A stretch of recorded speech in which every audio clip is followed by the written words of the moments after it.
मैं हूं आबिद हुसैन शेख। आपका खैर मकदम है कर्नाटक एक्सप्रेस में। सबसे पहले नजर आज की हेडलाइंस पर।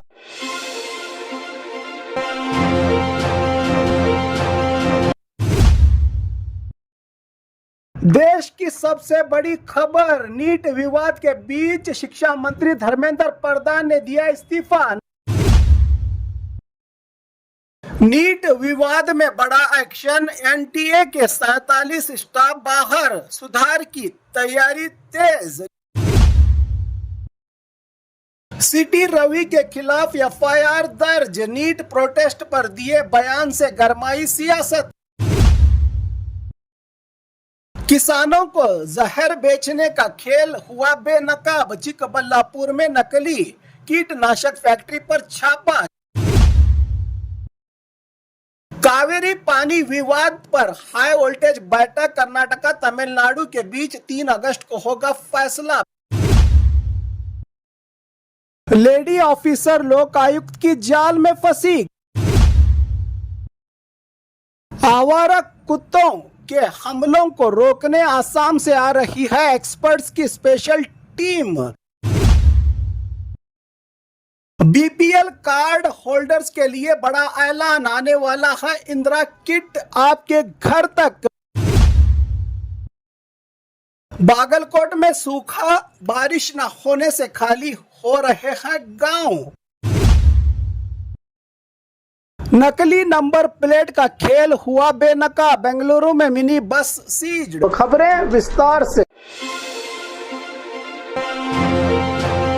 देश की सबसे बड़ी खबर, नीट विवाद के बीच शिक्षा मंत्री धर्मेंद्र प्रधान ने दिया इस्तीफा। नई दिल्ली, केंद्रीय शिक्षा मंत्री धर्मेंद्र प्रधान ने अपने पद से इस्तीफा दे दिया है। नीट यूजी 2026 विवाद के बाद उनके इस्तीफे की मांग लगातार विपक्ष और छात्र संगठन कर रहा था। अपने एक्स ट्विटर पोस्ट पर धर्मेंद्र प्रधान ने लिखा है कि उन्होंने हमेशा देश के युवाओं और शिक्षा व्यवस्था को मजबूत बनाने के लिए काम किया। उन्होंने माना कि नीट यूजी 2026 में हुई गड़बड़ियों के बाद सरकार ने तुरंत सीबीआई जांच का आदेश दिया। परीक्षा रद्द करके दोबारा सफलता से आयोजित करवाई गई एग्जाम अगले साल से सीबीटी मोड लागू करने का फैसला लिया गया है। उन्होंने कहा कि उनकी सबसे बड़ी प्राथमिकता 20 लाख से ज्यादा स्टूडेंट्स का भविष्य सुरक्षित रखना था, लेकिन पिछले कुछ दिनों के घटनाक्रम और देश भर में बने माहौल को देखते हुए युवाओं के हित में और राष्ट्रीय एकता को प्राथमिकता देते हुए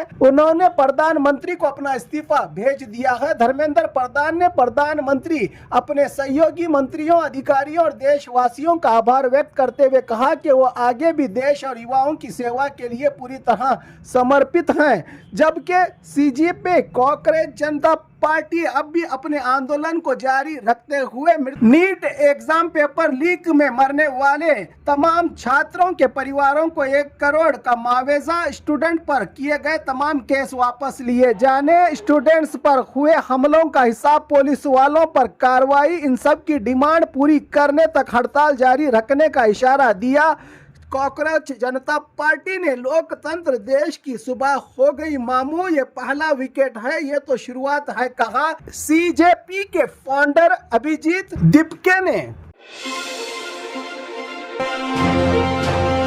नीट विवाद में बड़ा एक्शन, एनटीए के 47 स्टाफ बाहर, सुधार की तैयारी तेज। नीट पेपर लीक विवाद के बीच केंद्र सरकार ने बड़ा कदम उठाया है। एनटीए नेशनल टेस्टिंग एजेंसी की पुनर्रचना शुरू करते हुए केंद्र सरकार ने 47 स्टाफ मेंबर्स को हटा दिया है, जबकि कई लोगों के खिलाफ कानूनी कार्रवाई भी जारी है। सरकार का कहना है कि एग्जाम सिस्टम को ज्यादा ट्रांसपेरेंट और मजबूत बनाने के लिए सुधार किए जा रहे हैं। इसी बीच नीट को लेकर देश के कई हिस्सों में विरोध प्रदर्शन अब भी जारी है और कुछ प्रदर्शनकारी शिक्षा मंत्री धर्मेंद्र प्रधान के इस्तीफे की मांग पर अड़े हुए हैं। अब सबकी नजर इस बात पर है कि एनटीए नेशनल टेस्टिंग एजेंसी में ये बदलाव और सख्त कार्रवाई नीट विवाद को शांत कर पाएगी या फिर सियासी और छात्रों का विरोध और तेज होगा, ये तो आने वाला वक्त ही है बताएगा। सिटी रवि के खिलाफ एफआईआर दर्ज। नीट प्रोटेस्ट पर दिए बयान से गरमाई सियासत। चिकमंगलुरु नीट प्रोटेस्ट को लेकर दिए गए बयान के बाद बीजेपी नेता एमएलसी सिटी रवि मुश्किल में नजर आ रहे हैं। उनके खिलाफ चिकमंगलुरु टाउन पुलिस स्टेशन में एफआईआर दर्ज की गई है। शिकायत में आरोप लगाया गया है कि सिटी रवि ने अपने बयान के दौरान मुस्लिम समुदाय के खिलाफ आपत्तिजनक और भड़काऊ शब्दों का इस्तेमाल किया। मुल्लाओं के सीना चीर कर देखेंगे तो 3 अक्षर नहीं मिलेंगे वाले बयान से समाज में तनाव और कानून व्यवस्था प्रभावित हो सकती है। यह शिकायत मुदस्सिर पाशा की तरफ से दी गई है, जिसके बाद पुलिस ने मामला दर्ज कर लिया है। यह विवाद सिटी रवि के उस बयान के बाद शुरू हुआ जहां उन्होंने नीट प्रोटेस्ट में कुछ लोगों की भागीदारी पर सवाल उठाए थे। अब इस मामले ने राजनीतिक रंग पकड़ लिया है और सबकी नजर पुलिस के आगे की जांच और कानूनी कार्रवाई पर टिकी हुई है। किसानों को जहर बेचने का खेल हुआ बेनकाब। चिकबल्लापुर में नकली कीटनाशक फैक्ट्री पर छापा। चिकबल्लापुर से एक हैरान कर देने वाला मामला सामने आया है। कृषि विभाग की विजिलेंस निगरान दल टीम ने एक घर पर छापा मारकर नकली कीटनाशक बनाने वाली फैक्ट्री का भांडा फोड़ दिया है। जांच के दौरान 200 लीटर से ज्यादा केमिकल्स, पैकिंग मटेरियल्स और 11 से 12 मशहूर कंपनियों के नकली लेबल बरामद किए गए। आरोप है कि आरोपी खुद नकली लेबल छापकर कीटनाशक दवाइयां तैयार करता था और सीधे किसानों को बेचता था। बताया जा रहा है कि आरोपी खुद को क्रॉप एक्सपर्ट बताकर किसानों का भरोसा जीता था और अनार, अंगूर और आम की खेती करने वाले बागबानों को निशाना बनाता था। जांच में यह भी सामने आया है कि एक्सपायर्ड केमिकल्स मिलाकर नकली दवा तैयार की जा रही थी। कृषि विभाग ने किसानों से अपील की है कि कीटनाशक खरीदते वक्त कंपनी का लेबल, जीएसटी और रजिस्ट्रेशन जरूर चेक करें ताकि धोखाधड़ी और फसलों के नुकसान से बचा जा सके। कावेरी पानी विवाद पर हाई वोल्टेज बैठक। कर्नाटका तमिलनाडु के बीच 3 अगस्त को होगा फैसला। बेंगलुरु से बड़ी खबर। कावेरी पानी विवाद और मेकेडाटू प्रोजेक्ट को लेकर 3 अगस्त को विधानसभा में कर्नाटका और तमिलनाडु के बीच एक अहम हाई लेवल मीटिंग होने जा रही है। इस बैठक में कर्नाटका के सीएम डीके शिव कुमार, कर्नाटका के सीनियर अधिकारियों के साथ तमिलनाडु के सीएम सी जोसेफ विजय और चीफ सेक्रेटरी मंत्री भी शामिल होंगे। इस अहम बैठक में दोनों राज्यों के बीच कावेरी पानी की हिस्सेदारी और मेकेडाटू प्रोजेक्ट पर विस्तार से चर्चा होगी। पिछले कुछ समय से पानी के मुद्दे पर दोनों राज्यों के बीच तनाव बना हुआ है। अब सबकी नजर 3 अगस्त की इस हाई वोल्टेज मीटिंग पर टिकी है। देखना होगा कि क्या इस बैठक से कावेरी विवाद का कोई रास्ता निकलेगा या टकराव और बढ़ेगा दोनों राज्यों के बीच। लेडी ऑफिसर लोकायुक्त की जाल में फंसी। गदग में महिला और बाल विकास ऑफिस से एक बड़ी खबर सामने आई है। जिला child protection officer DCPO Rafiqa Hallur को 15,000 रुपयों की रिश्वत लेते हुए लोकायुक्त की टीम ने रेड हैंडेड अरेस्ट कर लिया है। मामला पूरा कंप्यूटर ऑपरेटर के कॉन्ट्रैक्ट पोजीशन पर भर्ती करने के बदले रिश्वत की डिमांड की गई थी। पहले 30,000 मांगे गए थे, लेकिन डील 15,000 पर फिक्स हुई। जब रफीका अपने ड्राइवर के जरिए 15,000 की कैश रिसीव कर रही थी, तभी लोकायुक्त टीम ने मौके पर डाल दिया डाका और दोनों को रंगे हाथ धर दबोच लिया। लोकायुक्त एसपी टी सिद्धलिंगप्पा के नेतृत्व और डीवाईएसपी लोकेश की लीडरशिप में ये पूरी रेड एग्जीक्यूट की गई थी। इंस्पेक्टर परमेश्वर कवटगी और एसएस तेली के साथ लोकायुक्त की पूरी डेडिकेटेड टीम ने तहसील और चाइल्ड प्रोटेक्शन ऑफिसर में डिटेल्ड फाइलों की सर्च ऑपरेशन चलाई। कुल मिलाकर कॉन्ट्रैक्ट जॉब के नाम पर लूट मचाने वाली ऑफिसर अब खुद कानून के शिकंजे में फंस गई हैं। आवारा कुत्तों के हमलों को रोकने आसाम से आ रही है एक्सपर्ट्स की स्पेशल टीम।